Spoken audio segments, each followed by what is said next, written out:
Before you begin, remove the service cover. Wireless LAN module. Wireless WAN module. Hard disk drive assembly.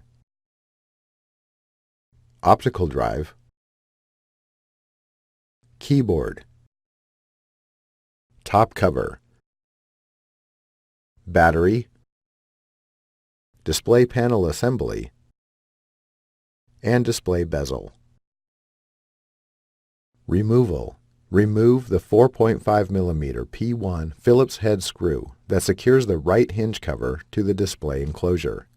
Important: the 15-inch model of the notebook uses 3.5 mm P1 Phillips broadhead screws in this area. Carefully remove the right hinge cover from the retention tabs and alignment pin on the display enclosure. The left hinge cover is removed in the same manner.